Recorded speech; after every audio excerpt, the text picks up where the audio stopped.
Sujet suivant, c'est celui de Gérard Collomb. Alors, la démission, elle a été présentée, la confiance renouvelée hier soir. C'était le dernier épisode en date du feuilleton Gérard Collomb.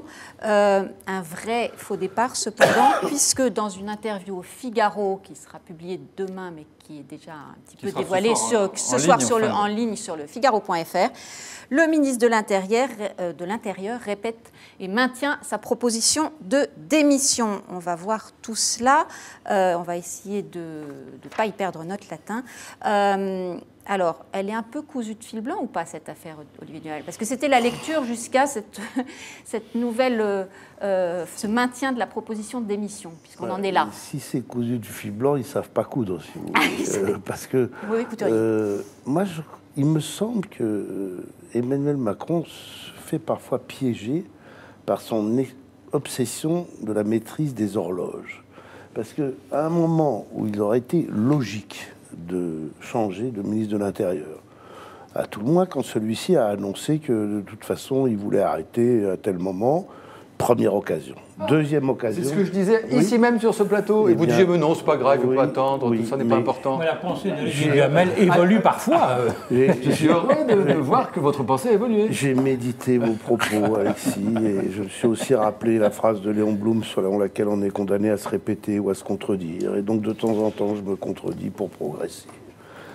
Et deuxième occasion, alors si ce n'est occasion, même quasi obligation, la déclaration à la presse comme quoi le président de la République, plus personne ne pouvait lui parler. C'est quand même invraisemblable de tolérer qu'un ministre dise qu'on ne peut plus vous parler. Mais comme le démissionner au moment où il a dit ça voudrait dire qu'on l'a forcé à le démissionner et qu'il veut être maître des horloges, il ne le fait pas, moyennant quoi votre truc cousu de fil blanc, excusez-moi, mais ça s'ébliche. Alors là, on tourne carrément au Grand Guignol, à une mauvaise pièce de boulevard avec des portes qui claquent à moitié, Tout ça est surréaliste et à peu près incompréhensible. Ce qui est sûr, c'est qu'effectivement, quand Collomb a commencé à dire bon, finalement, je ne compte pas rester, c'est vrai que Macron aurait dû tout de suite dire bon, on change. Il a fait, pour les raisons qu'a fort bien dit Olivier, le choix inverse de dire on le garde. Et là-dessus, on sent que ça continue de mal se passer parce que Collomb continue de critiquer. Peut-être mécontent qu'on ne lui ait pas dit de prendre la porte, continue de critiquer une fois, deux fois Macron. Et puis arrive cet épisode d'hier soir où Collomb nous fait savoir qu'il a remis sa démission au Figaro, que Macron a refusé sa démission et qu'il faut que ça se sache tout de suite et qu'on peut le dire, et que d'ailleurs si on ne dit pas nous, Figaro, d'autres le diront, et que d'ailleurs l'Élysée va le confirmer. Et que d'ailleurs il est prêt à nous parler demain, et on comprend que c'est une opération de relégitimation un peu bizarre, un peu absurde, qui consiste à affaiblir quelqu'un pour dire qu'il est reparti pour un tour, mais bon, et qu'il va nous donner une interview pour dire je suis là pour rester, j'ai plein de choses encore à faire, et tout bien pesé, mon devoir. Et voilà pas que l'interview a dû avoir lieu ce matin, a lieu cet après-midi, et cet après-midi, il dit à nos deux journalistes, Jean-Marc Leclerc et Marcelo Vesfred, que finalement, il maintient sa démission, et que le ministre de l'Intérieur, c'est derrière lui, qui ne veut pas être un poids pour ce gouvernement. Parce que c'est au passé, c'est ça qui il parle au passé tout le temps. Je rappelle, Alexis Brézet, mais je vois là un écran, je vois à l'écran, je maintiens ma proposition de démission. Est-ce que c'est ma proposition de démission ou ma démission ? Alors, on a pris un titre volontairement prudent, parce que comme tout ça change toutes les 2 heures, c'est mot à mot, il dit ça. Mais quand on entend, moi j'ai écouté la cassette, il parle au passé tout le temps, il dit c'est un ministère que j'ai adoré. J'ai pris énormément de joie à être à la tête de ce ministère. C'est quand même des propos, et il nous reçoit avec l'actuel maire de Lyon pour dire qu'il est candidat à nouveau à la mairie de Lyon. La phrase n'est pas « je démissionne », mais quand on lui dit « mais donc vous démissionnez », il ne dit pas non plus. En fait, c'est qu'il s'en va, et il y a un côté défi à Macron qui lui est de dire « je maintiens ma démission, maintenant tu fais quoi ?» Et je pense que d'ici ce soir, on va... Mais ça n'a pas de sens, parce que c'est absurde. Déjà, l'idée de rendre public une proposition de démission, déjà ça, c'est pas normal, si vous voulez. C'est-à-dire qu'en temps normal, si vous voulez, soit il n'y a pas de problème, soit vous avez un problème, vous allez voir le Premier ministre ou le Président de la République, et vous lui dites « ça va plus, ça ne peut pas continuer comme ça, je veux démissionner ». Et si le Président de la République vous dit « mais non, il faut rester », vous sortez et vous n'en dites mot. Et ça s'est passé plusieurs fois dans l'histoire de la Ve République. Ou alors, vous démissionnez, personne ne peut vous en empêcher. Quand Chevènement démissionne, on peut lui courir après, il démissionne, point barre. On ne peut pas empêcher quelqu'un de démissionner. La lecture de Maxime Desgaillés de cet épisode à rebondissement. C'est une farce. Voilà. C'est-à-dire que, et je suis d'accord avec ce que disait Olivier Duhamel, en annonçant le fait qu'il était candidat à Lyon, de toute façon, Collomb avait mis Macron dans une double impasse. C'est-à-dire que où il le faisait démissionner, il n'était plus maître des horloges, et c'était la fin de la Macronie historique, ou alors il le maintenait, mais c'était l'expression de sa faiblesse. Et c'est exact. Et alors, pour essayer d'échapper à cette double impasse, ils ont essayé de mener une opération de relégitimation qui tourne en une farce. Et objectivement, tout ça est assez catastrophique. On ne vit aujourd'hui ce gouvernement que par la succession des démissions et des problèmes de ces problèmes de ressources humaines. On en est quand même à 6 démissions depuis le début du quinquennat de la part de ministres, pour des raisons diverses et variées. Je crois qu'il y a quand même des vrais sujets, y compris au ministère de l'Intérieur. Donc tout ça, je n'ose savoir ce qu'en pensent réellement les Français. Et je crois que ça marque aussi le manque d'autorité aujourd'hui d'Emmanuel Macron. C'est-à-dire qu'on ne court pas après des ministres. On va écouter juste Jérôme Jaffray. Je voudrais juste qu'on écoute, parce que manifestement, il n'était pas parfaitement au courant des derniers rebondissements. Édouard Philippe, qui répondait aux questions à l'Assemblée nationale en début d'après-midi. Chaque ministre qui compose ce gouvernement doit se consacrer pleinement à sa tâche. J'ai connu, comme vous, monsieur Ciotti, des membres du gouvernement qui, à une époque, considéraient qu'il était possible, voire permis, d'être membre du gouvernement et de solliciter un mandat local parfois, et même parfois, monsieur Ciotti, présidentiel. Vous le savez parfaitement. Je vous propose, monsieur le député, de cesser cette hypocrisie. Jérôme Jaffray, vous vouliez ajouter un point. Oui, d'abord, Gérard Collomb n'était pas à l'Assemblée nationale cet après-midi aux questions d'actualité, ce qui va effectivement dans le sens d'une crise politique, disons le mot. Crise politique, car, excusez-moi quand même, d'abord quand Collomb commence par expliquer non pas qu'il est candidat au municipal à Lyon en 2020, c'est pas le sujet, mais qu'il s'en ira au lendemain des européennes, c'est-à-dire qu'il fixe lui-même la date de son départ. On est là déjà dans une situation profondément anormale. Deuxième chose, je rappelle qu'il y avait 3 ministres d'État dans le premier gouvernement d'Édouard Philippe. Quels sont ces 3 ministres d'État? François Bayrou, Nicolas Hulot, Gérard Collomb. Il y a donc un problème général de la Macronie, politique, qui ne s'est pas constitué et qui se délite en partie. Il n'y a plus de bonne solution pour Emmanuel Macron dans la situation d'aujourd'hui. Si nous avons le départ de Collomb, comme cela paraît très probable, sauf à tourner effectivement à une farce absolue, comme disait Maxime Desgaillets. Eh bien, évidemment, on dira, mais que ne l'a-t-il fait plus tôt? Et il réagit en fait, c'est parce que Collomb lui claque la porte au nez. C'est ce qu'on dira. Et si Collomb est rattrapé par la manche, c'est également une situation assez suffisante.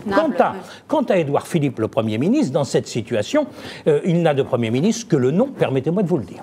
Il est d'ailleurs furieux, apparemment, Édouard Philippe, parce que là, on a vu les images à l'Assemblée où donc, il dit « mais non, Collomb est là pour rester parce qu'il construira à 100% sa tâche ». Entre-temps, il apprend ce qu'a dit Collomb au Figaro, et au Sénat, il est tout décontenancé, il dit « bon, je prendrai mes responsabilités, le président de la République prendra les siennes ». Et il est absolument furieux de toute cette histoire, parce que lui, je crois comprendre que ça fait un moment qu'il dit que c'est pas tenable. Et c'est vrai que depuis un moment, Macron dit « non, non, on le garde, il va rester, ça va bien se passer ».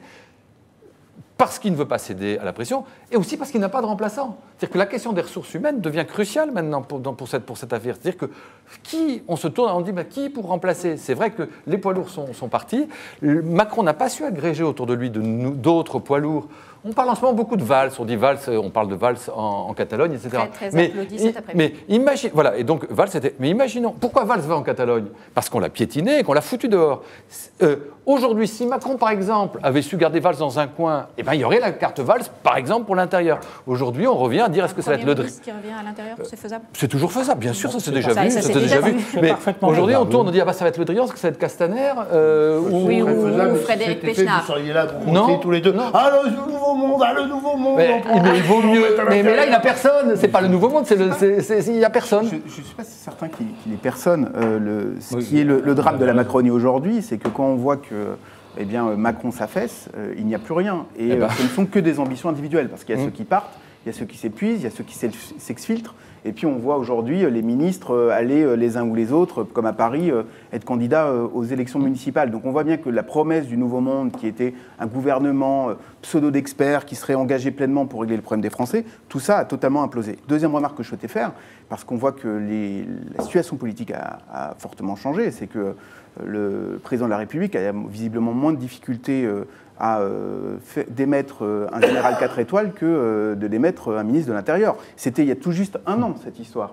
de Pierre de Villiers. Et on voit aujourd'hui qu'on est dans des élucubrations, on essaie de tenir comme on peut une maîtrise des horloges, mais qui fait qu'en réalité, on s'enfonce toujours un peu plus. Je crois qu'on va effectivement vers une crise politique, parce que c'est l'implosion de la Macronie. Il ne faut pas exagérer avec le terme crise. On va vers un délitement, on constate en effet une très grande faiblesse. Oui, mais c'est pas la même chose. Non, c'est pas la même chose. Mais permettez-moi de vous dire, Olivier si je peux terminer ma phrase, vous le délitement, une crise. Non, mais ce mot de crise, c'est la tarte à la crème, on l'emploie à tout propos. Moi, je suis pour qu'on garde leur sens au mot en français. Une crise politique, c'est, par exemple, quand des frondeurs déposent veulent signer une motion de censure. Oui. Et s'ils l'avaient votée, là, c'est la crise politique, c'est-à-dire on a un gouvernement renversé. Ça, c'est une crise politique. Si à chaque faiblesse de la Macronie, on dit qu'il y a crise politique, le mot crise n'a plus de sens. Oui, mais délitement en a un. Oui, et c'est un mot très juste, mais très grave, le mot délitement. Il signifie en clair que Macron n'a pas réussi à réorganiser le paysage politique. Première remarque derrière sa présidentielle, alors que c'était l'un de ses objectifs fondamentaux. Il n'a pas réussi à organiser et à élargir sa majorité. Il voit partir un certain nombre de soutiens. Les 3 ministres d'État, excusez-moi Duhamel, mais les 3 ministres d'État qui ont quitté ou qui ont été sortis du gouvernement, c'est une situation exceptionnelle quand même sous la Ve République, me semble-t-il, les 3 ministres d'État, avec ce qu'ils représentaient politiquement. Je dirais même plus loin. Et j'ajoute que Macron, je termine si vous permettez moi aussi ma phrase, qu'à partir du moment où Macron... Parce qu'elles sont interminables, vos phrases. Mais elles sont interminables, mais intéressantes. Je ne dirais pas jusqu'à dire... Bon, enfin, vous voyez ce que je pourrais dire, je ne le dis pas. Je ne le dis pas. Mais on voit bien que Macron, qui avait amorcé une contre-offensive, est cassé net dans la contre-offensive qu'il engageait. Alors, certes, délitement, pas crise politique, mais un sacré délitement quand même. Non, si vous voulez... Quelques réactions, Olivier. Non, parce que sinon, ça va être la partie de ping-pong entre vous. Donc, j'y mets fin, momentanément. C'est pas du ping-pong, c'est pour juste un mini complément. Qu'est-ce qui s'est passé? Dans un tout premier temps, quand il est élu président de la République, ce monsieur qui ne connaissait rien à l'art politique a fait preuve d'art politique, parce que c'était très doué de prendre Édouard Philippe et ceux qui sont venus avec. Il se fait élire, il gagne les législatives magistralement, et derrière, il pense que ça suffit, et il laisse tomber l'action politique au sens politicienne. Et c'est ça son erreur. Et maintenant, il a cru lui-même que ça suffisait. Non, mais il a cru à lui-même à ce qu'il racontait aux Français, qu'on entrait dans un monde nouveau où les lois de la politique n'avaient plus cours, où il n'y avait plus besoin d'avoir d'alliés, plus besoin d'avoir de partis, plus besoin d'avoir de poids lourds. Nous sommes d'accord. On est d'accord. Ah bah attendez, saluons ce moment. Saluons ce moment pour les téléspectateurs de Figaro TV quand même là. Nos internautes ils disent que alors le chef d'État, mais la question leur a été posée avant qu'on sache le dernier développement. Le chef de l'État a décidé. On ne peut plus faire les questions suffisamment. Donc, malgré sa position, pourtant c'est tout de même Twitter. Donc selon vous, Emmanuel Macron a-t-il raison de garder Gérard Collomb? Non, à 77%. Donc ils étaient quand même un petit peu. Vous avez anticipé. C'est Collomb qui a répondu plein de fois. Anti-Mac, notre ami et habitué. Anti-Mac, Emmanuel Macron a tort de garder Collomb avec lui. Johan, néanmoins, Collomb peut-il partir? Point d'interrogation. Oui, moi, je connais vos internautes, vous leur demandez dans une heure. Emmanuel Macron a-t-il eu raison de se séparer de Macron? Ils vont répondre non aussi, pareil. Ils ne sont pas séparés, c'est Collomb qui se sépare. Vous mettez Emmanuel Macron raison et n'importe quoi entre les deux termes, et vous avez 70% de non. Absolument faux, ils sont assez équilibrés. Alors, ils le sont de moins en moins sur Macron. Mais très souvent, ils soutiennent des trucs de Macron quand ils considèrent que c'est pas si vrai que ça. C'est fini ça. Cette époque est résolue. C'est pas tout à fait fini, mais c'est vrai que plus ça va. Des internautes. Non, mais plus ça va, plus ça se complique pour Macron. C'est évident. Dernier épisode en date qu'on me souffle. Macron a raison de lire le Figaro. Ça vous intéresse ce qui se passe, Jérôme Jaffray? Le raisonnement Duhamel tient ou pas? Jérôme Jaffray, Olivier Duhamel et Maxime Desgaillés.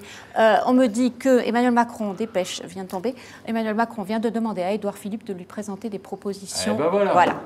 Merci le Figaro. Alors, il va falloir excusez, mais ça fait quand même des semaines qu'on dit qu'il faut faire un changement de gouvernement. C'est évident. Un remaniement sérieux du gouvernement. Changement de gouvernement, remaniement. Soyez rigoureux. Un sérieux remaniement. Ah oui, attendez, parce que voilà. Sauf que je répète quand même qu'il y a... C'était quand l'interview de Collomb? C'était à l'Express, c'était il y a 15 jours, 3 semaines. À l'époque, vous disiez non, il peut rester. Non, Parce attendez, qu'il y avait il y a une une crise chose différente. Non, les gens, et là je reviens différente. au sentiment des Français. Je pense C'est au moment qu'au-delà. du lot que j'ai commencé Oui. à dire qu'il fallait Oui. faire un remaniement. Ça, vous avez raison. Bon. Mais ce que je veux dire, c'est qu'au-delà de ces histoires de partis, d'alliés, de structuration du jeu politique, ce qui dérange les Français, c'est qu'on leur dise qu'un ministre de l'Intérieur qui n'a pas envie de faire le job. Là, ils se disent, il y a un truc qui ne va pas. Et c'est suffisamment grave. Et donc, au-delà, c'est plus des questions de droite et de gauche, c'est des questions de... Mais les sujets qu'il y a devant le ministre de l'Intérieur sont tellement graves qu'il faut quelqu'un Mais qui soit jusqu'à fait. ce que ça prenne ce tour pitral, les Français s'en foutent. Non. Et le problème, c'est qu'à force que ça devienne ridicule, C'est eux-mêmes la Je mayonnaise. suis pas forcément qui- d'accord avec vous, Olivier, parce que quand vous regardez ces derniers mois, le problème, c'est que le pouvoir est tourné sur lui-même. Quelles sont les trois, pas crises, mais événements qui ont existé ces dernières semaines? C'est Hulot, Benalla, Collomb. À chaque fois, c'est pas un problème, on va pas se raconter l'histoire, c'est pas un problème d'orientation, c'est pas un sur grand sa débat politique sur qu'il a l'offre ou la désormais. demande, Voilà, etc. Non, à chaque fois, ce sont la confrontation d'ambition, de désillusion, de Et rapport on au parle pouvoir. pas des petites Et- phrases en tout genre et des photos Exactement. extravagantes. Et donc, parce que c'est que ça, les ennuis de Macron sont jamais sur ce qu'il fait. oui, non, C'est- mais je c'est- suis d'accord avec vous. C'est comme la direction de l'Express ou je sais pas quoi. Enfin, quand on se contente de changer sans arrêt les trucs et qu'on se prend les pieds.